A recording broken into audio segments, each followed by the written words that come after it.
बिस्मिल्लाहिर्रहमानिर्रहीम। उम्मीद करता हूँ कि सब खैरियत से होंगे। तो आज का हमारा टॉपिक है satellites and orbits. A satellite is any object that orbits the planet due to the force of gravity.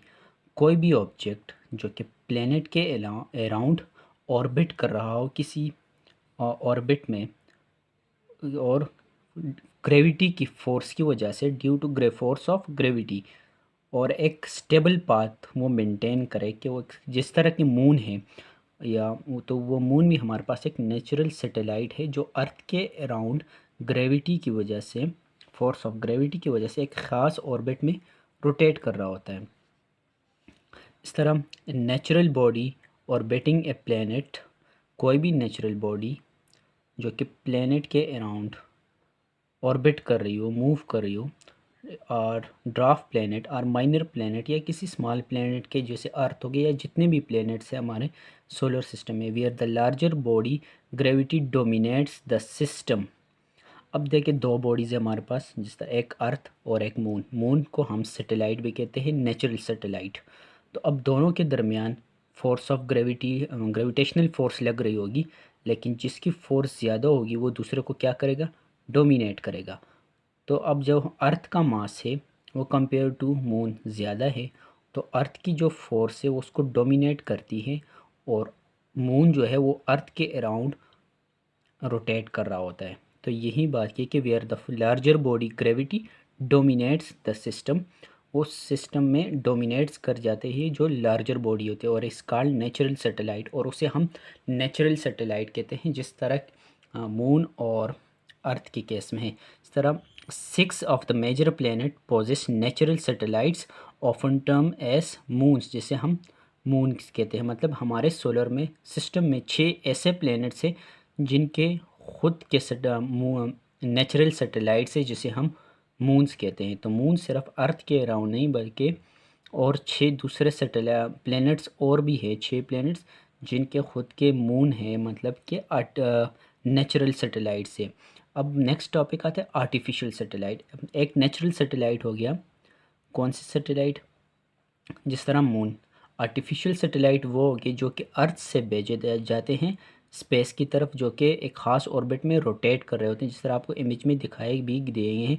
इस तरह इनमें से कम्युनिकेशन सैटेलाइट होते हैं, वेदर फोरकास्ट सैटेलाइट्स होते हैं, तो और मिलिट्री पर्पसेस के, साइंटिफिक रिसर्च के डिफरेंट सैटेलाइट्स होते हैं। The artificial satellites are object internationally place in orbit around the earth or other celestial body.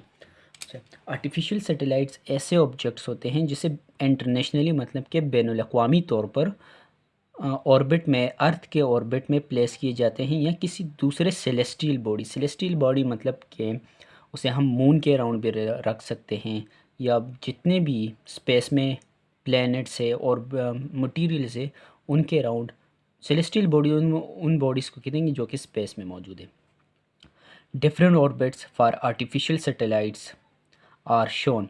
अब जो आर्टिफिशियल सैटेलाइट के डिफरेंट ऑर्बिट्स हैं अर्थ के अराउंड, वो हमें दिखाया गया। जिस तरह 4 ऑर्बिट दिखाए गए। नंबर 1 ऑर्बिट जो कि बिल्कुल इक्वेटर के अराउंड आ रहा है, नंबर 2 ऑर्बिट, और नंबर 3 एंड नंबर 4, और इनके डिफरेंट नाम हैं। जैसे कि नंबर 1 ऑर्बिट है show plane of the equator, मतलब ये जो अर्थ का इक्वेटर बिल्कुल उस इक्वेटर के प्लेन के अकॉर्डिंग, मतलब एक्सटेंडेड होके एक स्पेस में रोटेशन शो कर रही है, उस तरह।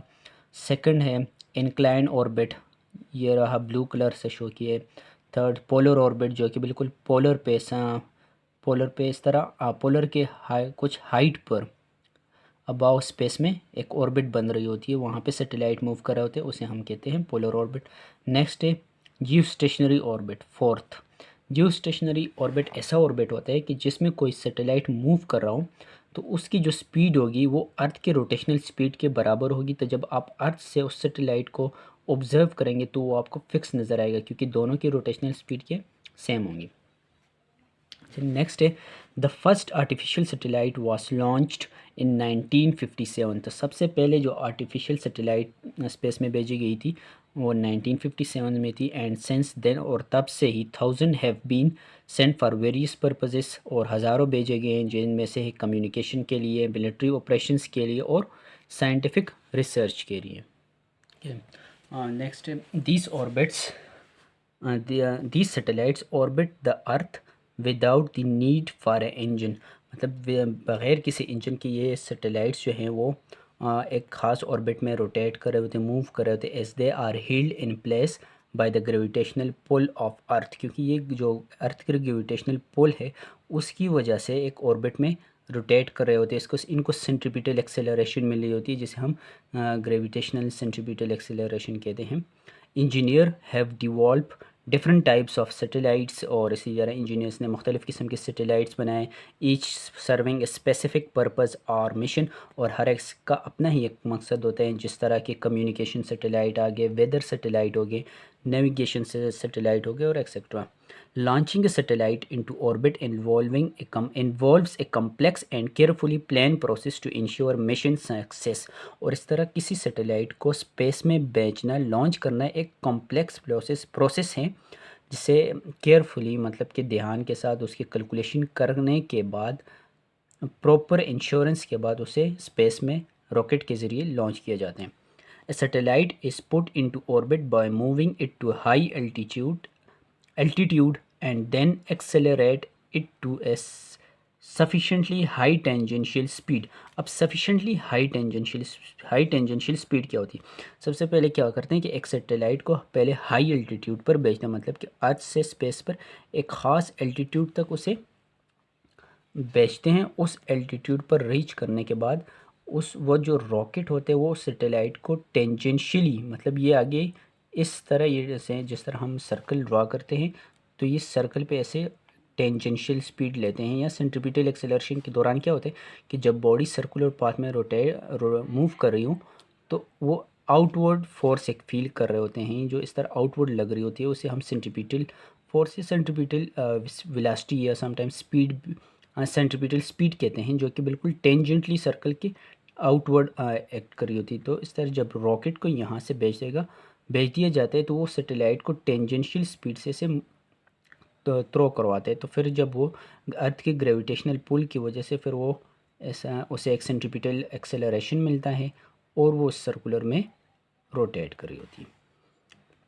Then accelerate it to sufficiently high tangential speed. एक हाई टेंजेंशियल स्पीड के साथ उसे फेंक दिया जाता है with the help of spacecraft और एग्जांपल रॉकेट, जो कि अमूमन रॉकेट के ज़रिए फेंका जाता है।